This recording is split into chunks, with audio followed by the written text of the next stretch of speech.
La forma en que hablamos del cambio climático ha dado un giro de 180 grados, ¿no te parece? Totalmente. Durante años, la imagen era un oso polar en un témpano de hielo.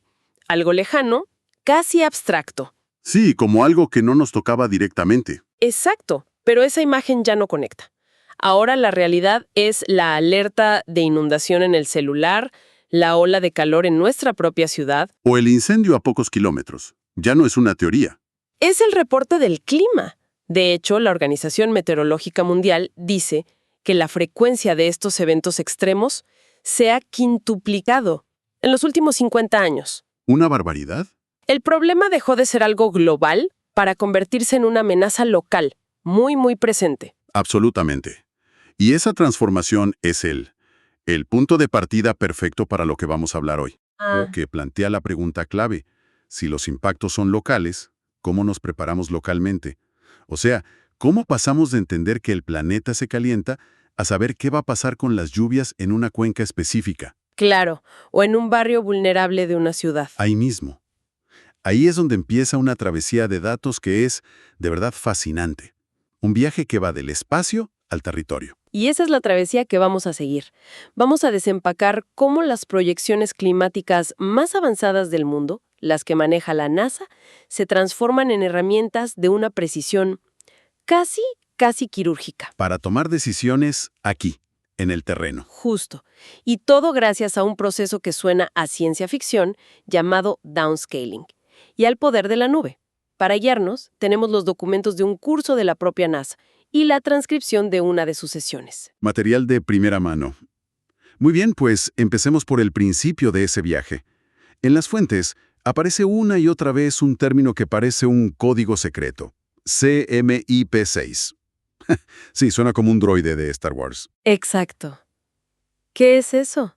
¿Es un supermodelo de la NASA o algo así? Es una gran analogía, porque intimida al principio, pero no.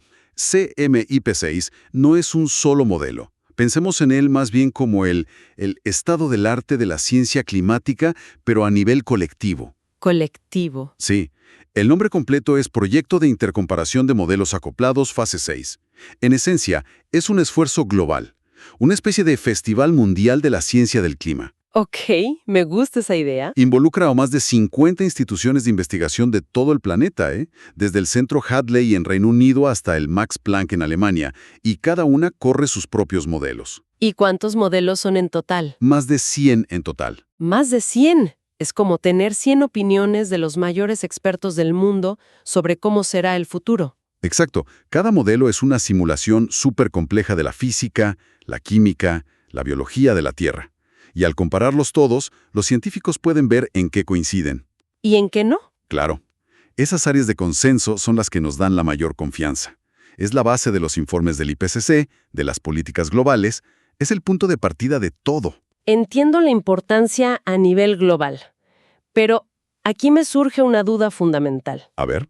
Las fuentes dicen que estos modelos CMIP6, por muy potentes que sean, tienen una resolución espacial muy baja. Hablan de celdas de más de 100 por 100 kilómetros. Así es. Eso es un área más grande que muchas ciudades enteras. Un momento, si la cuadrícula es de 100 kilómetros, ¿qué pasa con una ciudad costera como, no sé, Cartagena o Valparaíso? El modelo promedia el océano y la tierra en ese cuadrado gigante. Has dado en el clavo de la limitación. Y sí, es básicamente lo que ocurre. ¿No puede ser? El modelo ve un solo valor promedio para toda esa área, mezclando tierra y mar. Por eso su valor no es táctico, sino estratégico. Ah, ok. Estratégico. A esa escala, los modelos CMIP6 nos dicen si, por ejemplo, el sureste de Sudamérica se volverá más seco en general. Muestran las grandes corrientes del cambio. Pero tienes toda la razón.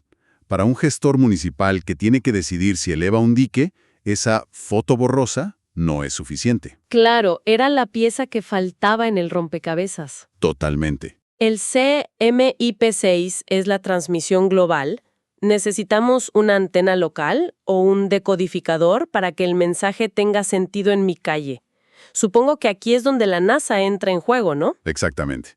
La analogía que se me forma en la cabeza es como pasar de una foto satelital muy pixelada a, no sé, un mapa en alta definición de una sola ciudad. Es una buena analogía, pero me atrevería a decir que es incluso más potente. ¿Ah, sí? Es como pasar de esa foto borrosa a tener los planos de cada edificio en ese mapa. No solo ves la forma, ves los detalles que te dicen dónde están las vulnerabilidades. Y eso es lo que hace el proyecto de la NASA llamado NextGDP CMIP6. Ok. Toman los resultados de 35 de los mejores modelos de ese gran ensamble CMIP6 y les aplican técnicas estadísticas para aumentar la resolución. Radicalmente. Y ese es el famoso downscaling, ¿verdad? Bajar la escala. Ese es el término técnico. Lo que hacen es llevar la resolución de esos 100 kilómetros a una cuadrícula de 0.25 grados. Que eso equivale a... A unos 25 por 25 kilómetros. De repente una ciudad costera ya no es un píxel mixto, sino un conjunto de múltiples píxeles que diferencian la costa, el centro, las afueras. ¡Qué increíble! Pero el downscaling por sí solo no basta. Hacen algo más que es crucial. Una corrección de sesgos. Corrección de sesgos. ¿Qué significa eso? ¿Que los modelos globales están equivocados? No equivocados, pero cada uno tiene su propia personalidad, digamos. Algunos pueden ser sistemáticamente un poco más fríos o más húmedos que la realidad en una región. Ah, ya veo. Así que la NASA, con un método llamado BCD, hace un proceso de 2 pasos. Primero, la corrección. Toman los datos del modelo para un periodo histórico, digamos de 1960 a 2014, y los comparan con registros reales. Con datos observados. Exacto. Si el modelo tiende a subestimar las lluvias en el Amazonas, lo ajustan matemáticamente para que su comportamiento histórico imite la realidad. Es como si estuvieran calibrando el instrumento. Le enseñan el acento climático de esa región. Diste en el clavo. No solo el acento, sino el vocabulario completo. Le enseñan a reconocer que en esa zona una lluvia de X milímetros no es una llovizna. Sino el precursor de un deslizamiento, precisamente. Y una vez que el modelo ya habla el idioma local, viene el segundo paso, la desagregación espacial. ¿Ok? Usan los patrones de alta resolución de los datos observados para, por así decirlo, pintar los detalles finos sobre la cuadrícula del modelo ya corregido. Espera un momento porque acabo de leer un detalle en la documentación que me parece increíble. El resultado final de todo esto son proyecciones diarias. Ajá. ¿Me estás diciendo que con esto podemos tener una proyección de la temperatura máxima o la precipitación para, no sé, el 15 de julio de 2075 en una zona concreta? Exactamente eso. Pero yo pensaba que hablábamos de promedios anuales o estacionales.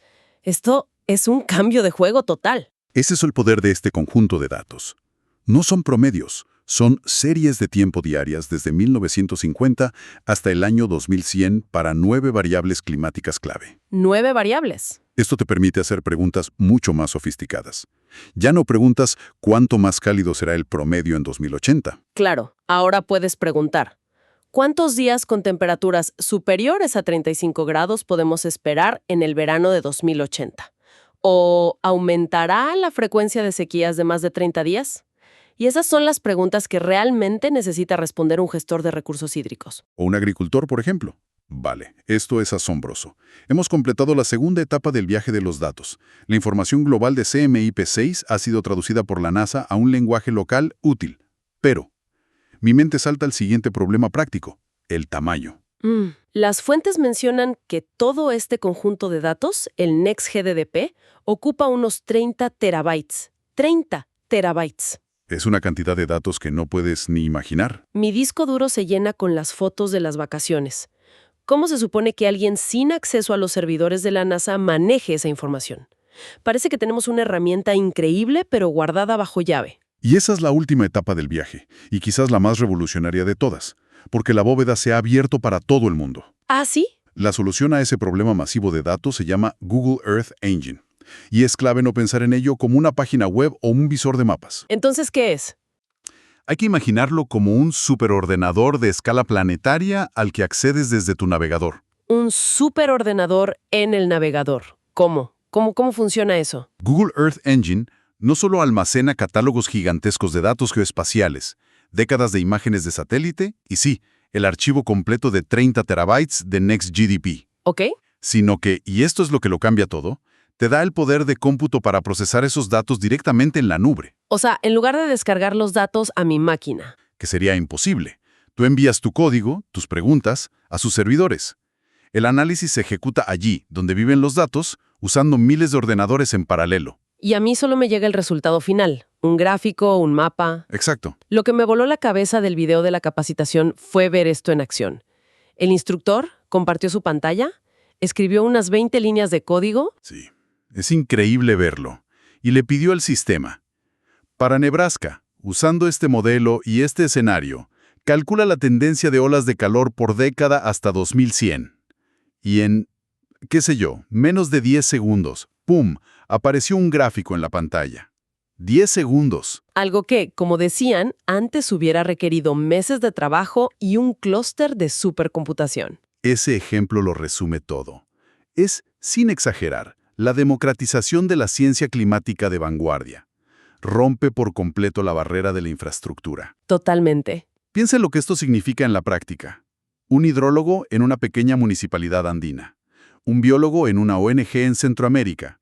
Un agrónomo en una cooperativa cafetalera. Ninguno de ellos tiene un superordenador. Claro, pero con una conexión a Internet, ahora todos tienen acceso a la misma calidad de datos y al mismo poder de análisis que un científico de la NASA. Entonces, si recapitulamos la travesía completa que hemos seguido hoy, el viaje comienza con el CMIP6, esta sinfonía global que nos da las grandes tendencias. Una señal potente pero de baja resolución. Exacto.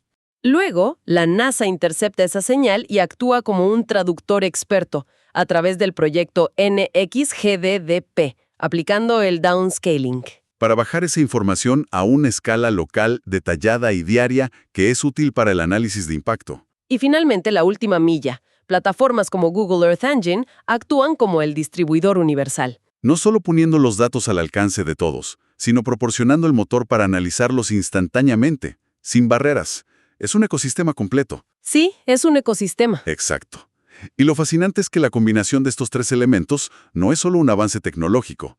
Juntos, establecen un nuevo estándar de oro para la planificación de la adaptación. ¿Y la gestión de riesgos? Permite a las comunidades pasar de un estado de reacción constante ante los desastres a uno de anticipación proactiva, basando sus decisiones en la mejor ciencia disponible. Ya no se trata de adivinar, se trata de calcular. Justo eso. Lo que este análisis nos muestra es una transformación profunda.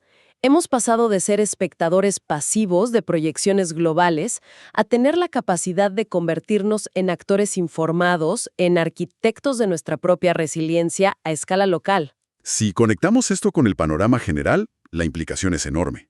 La barrera tecnológica, que durante décadas limitó este tipo de análisis a unos pocos centros de élite, se ha derrumbado. Se vino abajo. Las herramientas y los datos están sobre la mesa, accesibles. Así que la gran pregunta que queda en el aire ya no es si tenemos la información. Sino qué vamos a hacer con ella. Exactamente. Precisamente. Y con eso creo que llegamos a la reflexión final. Ahora que el poder de la ciencia climática más avanzada de la NASA es accesible desde una simple laptop, el verdadero desafío se traslada del laboratorio a la oficina de planificación. ¿Cuál es el siguiente paso para que los especialistas, los planificadores urbanos y los líderes comunitarios adopten estas herramientas y las usen para proteger activamente a sus poblaciones? La tecnología ya está aquí. La iniciativa es lo que sigue.